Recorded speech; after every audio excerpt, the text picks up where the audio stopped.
Actor Goundamani அவர்களோட மனைவி சாந்தி அவர்கள் நேற்று காலை 10:30 மணி போல இறந்து போயிருந்தாங்க அப்படிங்கிறது நமக்கு நல்லாவே தெரியும். அவங்களோட மறைவுக்கு பிறகு தொடர்ந்து சோசியல் மீடியா ஃபுல்லாவே அவங்க பத்தின விஷயங்கள் தான் வெளிவந்துட்டு இருக்கு. அந்த வகையில சமீபத்தில தெரிய வந்திருக்கிறது என்ன அப்படின்னா, சாந்தி அவர்களுடைய ஃபோன்ல இருந்த வீடியோஸ பார்த்து கவுண்டமணி அவர்கள் ரொம்பவே எமோஷனல் ஆகியிருக்காரு அப்படிங்கிற தகவல் தான் கிடைச்சிருக்கு. குறிப்பா அந்த ஒரு ஃபோன்ல என்ன இருந்திருக்கு அப்படின்னா, கவுண்டமணி அவர்களோட வீடியோஸ் அதுதான் வந்து அளவுக்கு அதிகமா இருந்திருக்கு. அவரு காமெடி பண்ணுவார் இல்லையா? அந்த காமெடி எல்லாத்தையுமே பார்த்தீங்கன்னா ஒரு ஃபோல்டராவே போட்டு வச்சிருக்காங்க. குறிப்பா அது என்ன படம் அப்படிங்கிற அளவுக்கு அவங்க போட்டு வச்சிருந்திருக்காங்க. அண்ட் அதெல்லாம் பார்த்துட்டு அவங்க அடிக்கடி சிரிச்சிட்டே இருப்பாங்களாமா. அண்ட் அப்ப என்ன நடந்துச்சு அப்படிங்கிறதெல்லாம் கவுண்டமணி சார்ட்ட கேட்டு அந்த கதையெல்லாம் தெரிஞ்சுப்பாங்களாமா. அண்ட் அத தாண்டி அவங்க என்ன வச்சிருக்காங்க அப்படின்னா, இவங்களோட ஃபேமிலி ஃபோட்டோஸ், இவங்க 2 பேரும் லவ் பண்ண டைம்ல எடுத்துக்கிட்ட ஃபோட்டோ, இவங்களோட கல்யாண ஃபோட்டோ, அதுக்கப்புறம் இவங்க ஃபர்ஸ்ட்டு வெளிய போறது அப்படின்னு ஏகப்பட்ட ஃபோட்டோஸ வந்து ஒரு ஃபோன்ல அவங்க வச்சிருந்திருக்காங்க. கவுண்டமணி சார் இத்தன நாள் அவங்க கூட இருந்திருந்தாலுமே, சாரி இத்தன வருஷமா அவங்க கூட இருந்திருந்தாலுமே, அந்த ஒரு மொபைல் ஃபோன்ல அவங்க என்ன வச்சிருக்காங்க அப்படிங்கிறதெல்லாம் அவங்களுக்கு தெரியாது. சும்மா வாட்ஸ்அப் பார்ப்பாங்க, அப்படிலாம் வீடியோஸ் பார்ப்பாங்க அப்படிங்கிறது மட்டும் தான் அவருக்கு தெரிஞ்சிருக்கு. பட் அவங்க இறந்ததுக்கப்புறம் அந்த மொபைல் ஃபோன எடுத்து செக் பண்ணி பார்க்கும்போது தான், அந்த ஒரு மொபைல் ஃபோன்ல ஏகப்பட்ட ஃபோட்டோஸ், ஏகப்பட்ட வீடியோஸ் இது எல்லாமே இருந்திருக்கு. குறிப்பா முழுக்க முழுக்க இவங்களோட குடும்ப ஃபோட்டோஸும், இவரோட ஃபோட்டோஸும், இவர் நடிச்ச படங்களோட காமெடி வீடியோஸும் தான் இருக்கு அப்படிங்கிறத பார்த்துட்டு அவரு ரொம்பவே எமோஷனல் ஆகியிருக்காரு. அண்ட் இந்த ஃபோன் ஃபுல்லாவே நம்ம மட்டும் தான் இருக்கோம். நம்ம மெமரீஸ் மட்டும் தான் இருக்கு.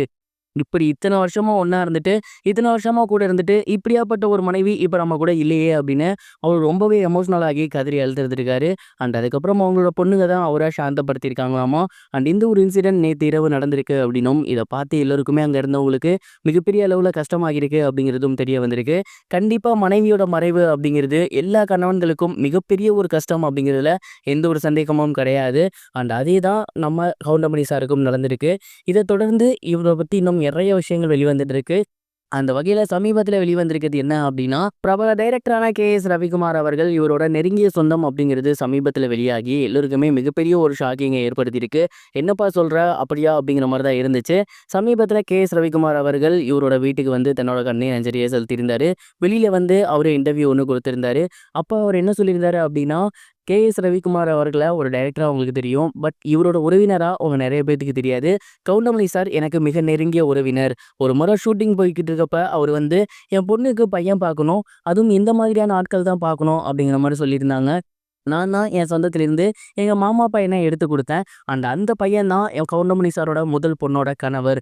அப்படி பார்க்கும்போது இவரு எனக்கு மிக நெருங்கிய உறவினர். ஆனா வெளியில எங்கேயும் இத பத்தி நாங்க சொல்லிக்கிட்டதே கிடையாது. தொழில் விஷயத்துல சார் அப்படின்னு தான் நாங்க பேசி பழக்கம். இன்னைக்கு கவுண்டமணி சார் உடைஞ்சு போயிருக்காரு. இதிலிருந்து அவரு மீண்டு வரணும். அதுதான் எங்க எல்லாருக்குமே இப்போதைக்கு தேவையா இருக்கு அப்படிங்கிற மாரி பேசியிருந்தாரு.